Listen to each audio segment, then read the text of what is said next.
Kung may oras kang mag-Netflix, meron kang oras para gumawa ng product na kumikita.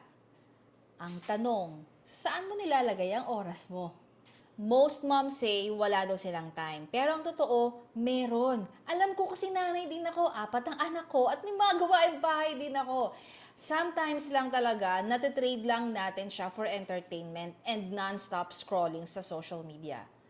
But if we will be intentional at i-audit natin yung oras natin, isang oras lang sa isang araw na mag-design ka, sa isang buwan, that's 30 hours invested in your side hustle.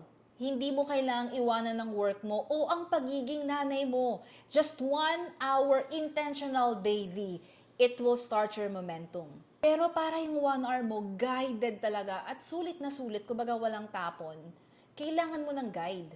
And that's exactly the reason why I created the DIY Premium. Step by step, ready to sell digital products for busy moms like you.